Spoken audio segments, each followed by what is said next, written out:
Promote کرتا ہے. جبکہ اگر ہم دیکھیں تو اسلام تو بڑا پرامن مذہب ہے. ہم حضرت اکرم صلی اللہ علیہ وسلم کا زمانہ دیکھیں, فتح مکہ کا زمانہ دیکھیں, لیکن ہم دیکھ رہے ہیں کہ میڈیا کے ذریعے اور یہ جو آرگنائزیشن ہے آئی پیک ہے, ہر لیول پر اس کو پروموٹ کیا جا رہا ہے. کیا کہیں گے آپ؟ دیکھیں اس کا ایک سادہ سا جواب تو یہ ہے کہ اگر وہ پرتشدد اسلام کو نہیں ثابت کریں گے تو وہ اسلام کے خلاف, ان ممالک کے خلاف جہاں اسلام ہے اور جو ان کے لیے اسٹریٹجیکلی امپورٹنٹ ہے, حملے کیسے کریں گے.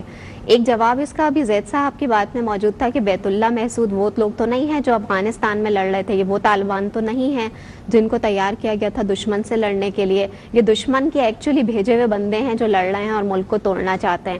تو ایسی ہی بہت سی جگہوں پہ اسلام کو ایکسٹریمسٹ پروموٹ کر کے, کیونکہ ویسٹرن فلسفی جو ہے یا ویسٹرن پولیٹکس تھریٹ پرسیپشن پہ کام کرتی ہے. تھرو آؤٹ دا ہسٹری آپ دیکھیے, کولڈ وار کے زمانے میں جو تھریٹ پرسیپشن تھا وہ کمیونزم تھا. کمیونزم کے خاتمے کے بعد, سوویت یونین کے ڈکلائن کے بعد, اب ان کو ایک تھریٹ چاہیے تھی, تو وہ تھریٹ انہوں نے اسلام میں ڈھونڈی. اسلام سے خطرے کی ان کے لیے کئی وجوہات ہیں. ایک وجہ یہ ہے کہ جو اسلامک پاپولیشن ہے اس کا گروتھ ریٹ بہت زیادہ ہے. اس وقت کرسچن پاپولیشن دنیا میں سب سے زیادہ ہے, لیکن 2015 میں اسلامک پاپولیشن جو ہے وہ اس کو سپرسیڈ کر جائے گی. لیکن ہم دیکھ رہے ہیں کہ امریکہ میں ابھی ڈسکس کر رہا تھا یہی بات کہ امریکہ میں جو ہے وہ لادینیت کافی تیزی سے دنیا 6 بلین لوگوں کی دنیا میں 1 بلین یہ کہا جاتا ہے کہ ایتھیسٹ ہیں. لیکن جس کلچر میں آپ رہتے ہیں اس کا اثر ضرور ہوتا ہے. ان ممالک سے ہم ہو کر آئے ہیں, میں جانتی ہوں ایک عام آدمی جو ہے وہ دعائیں کر رہا ہوتا ہے, پڑھ رہا ہوتا ہے, جو اس کی ایسوسیشن ہوتی ہے وہ اس کے ساتھ ہوتی ہے. اب یہ کس کی مثال آپ نے مائیکل جیکسن کی جو تقریبات ہوئی ہیں آخری ان کی فیونرل کی, اس میں بھی آپ نے دیکھا ہوگا, تو دے ول اور پریئنگ. وہ اپنے کلچر کو اور جو کلچر کے ایلیمنٹس ہوتے ہیں ان کو چھوڑتے نہیں ہیں. ایتھیسٹ ہونے کی بھی کئی وجوہات ہیں. ایتھیسٹ ہونے کی وجہ یہ ہے کہ جب وہ اپنے ہی سسٹم کو وائلنٹ دیکھتے ہیں تو اس کی وجہ سے وہ ایتھیزم کی طرف جاتے ہیں, جو ایک بہت بڑی ریزن ہے ویسٹرن ورلڈ میں ایتھیسٹ ہونے کی. مسلمانوں کا کتنا قصور ہے اپنے مذہب اسلام کو مسلمان بہت ہی بے عمل قوم کرنے کے لیے, کیونکہ اب تو ایک داڑھی والا اور پگڑی اگر اس نے رکھا ہوا ہے اور ہاتھ میں اس نے بندوق رکھا ہوا ہے تو وہ تو دہشت کی علامت ہو گیا نا پوری دنیا میں. جواب شکوہ میں علامہ اقبال نے ایک بہت اچھی بات کہی ہے کہ شور یہ ہے کہ ہیں دنیا میں مسلمان نابود, لیکن یہ ہے کہ کیا مسلمانوں کی حرکت ہیں. تو وہ یہ کہتے ہیں کہ تم نصارہ بھی ہو تہذیب میں تمدن میں ہنود, تم وہ مسلمان ہو جنہیں دیکھ کے شرمائیں یہود.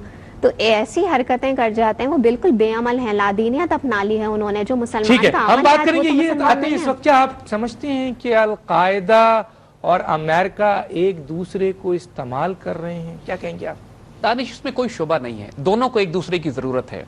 امریکنز کو جس طرح ابھی بتایا نوشین نے کہ کولڈ وار کے بعد ان کو ایک تھریٹ کی ضرورت تھی, وہ تھریٹ انہوں نے مسلمان دہشت گرد گروہوں کو تیار کر کے کیا. انہوں نے پیٹرنائز کیے, تیار کیے. ایک مثال ہم آپ کو دیتے ہیں کہ فلسطین ایک ریزسٹنس گروپ ہے, کشمیریوں فلسطینیوں کو ریپرزینٹ کرتی ہے. تو حماس کی پریڈ ہو رہی تھی پچھلے دنوں اور اس کی تصویر کھینچی گئی اس پریڈ کی. تو حماس کے جو فائٹرز ہیں یونیفارم پہن کے اور ماسک پہن کے جو ہاتھ میں کلاشنکوف لے کے پریڈ کرتے ہیں, تو اس کی شرٹ کا بٹن کھلا ہوا تھا اور تصویر میں اتفاق سے وہ تصویر کھینچی تو لاکٹ جو اس نے پہنا ہوا تھا وہ 6 کارنر سٹار آف ڈیوڈ. اچھا, وہ ایک یہودی سولجر تھا جو حماس میں بن کے داخل ہوا ہوا تھا, اور باقاعدہ ایلیمنٹس پکڑے گئے ہیں کہ جو جیوز ہیں عرب بن کے یہود اور جو مسلمانوں کی صفوں میں داخل ہو گئے. افغانستان میں یہ ایلیمنٹس یہی ایلیمنٹس ہیں. جو ازبک یہاں پہ لڑ رہے ہیں اس میں 99% ازبک وہ ہیں جب رشید دوستم کے گروپ کے لوگ ہیں, ورنہ پشتون قوم میں ازبک لوگوں کا کیا کام ہے یہاں پہ. اور یہ وہ ازبکس ہیں کہ جو مسلمان بھی نہیں ہیں, ان کے سرکمسیجن بھی نہیں ہوتی, یہ نماز بھی نہیں پڑھتے, عبادت بھی نہیں کرتے. تو یہ کون سے اسلامک ریزسٹنس گروپس ہیں کہ جو آ گئے ہیں جن کا شریعت سے کوئی تعلق اور واسطہ نہیں ہے. We understand these elements. جو عرب گروپس یہاں پر کام کر رہے ہیں ان میں کچھ سنسیئر لوگ بھی ہیں, مگر بہت بڑی تعداد میں پینیٹریٹڈ اسرائیلی ایلیمنٹس بھی ہیں. کیونکہ اگر عرب دنیا کی بات ہوتی ہے تو امریکنز اسرائیل کی طرف جاتے ہیں, because Israelis are considered to be Arab specialist. جب پاکستان سے ڈیل کرنے کی بات ہوتی ہے تو امریکنز انڈینز کی طرف جاتے ہیں, because Indians are considered as Pakistani specialist.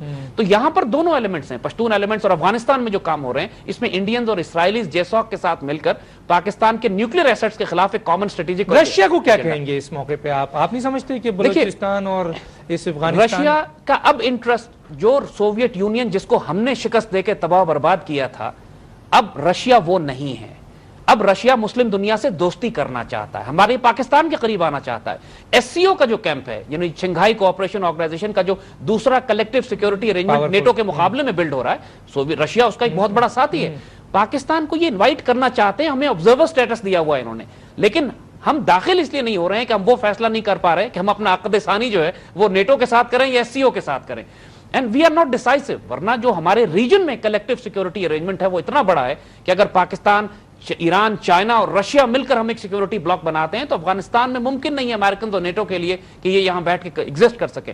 NATO کی افغانستان میں پریزنس ایک بیس ایریا کا، کیونکہ چاروں طرف اس کے مسلمان ریجنز ہیں، مسلمان خطے ہیں. چاہے چائنا بھی اگر ہے تو سنکیانگ مسلمان علاقہ ہے، اور جہاں یہ بدخشان سے بیٹھ کر بغاوت برپا کروا رہے ہیں. ہلمند میں ان کے آنے کا مقصد یہ ہے کہ ایران اور پاکستان کے بلوچستان میں بغاوت برپا کرواتے ہیں. ابھی جو ملٹری آپریشن ہو رہا ہے ہلمند میں ہو رہا ہے، اور ہلمند کی سرحدیں پاکستان اور ایران دونوں طرف جاتی. تو اب جو ساتھ یہ پاکستان میں سرائکی صوبہ بنانے کا جو اس وقت بات یہاں پہ بات کروں گا. بالکل آپ نے سرائکی صوبہ کی بات کی ہے ناظرین، یہ بھی ایک بہت اہم ایشو ہے، بات کریں گے، لیکن اس سے پہلے ایک چھوٹا سا بریک.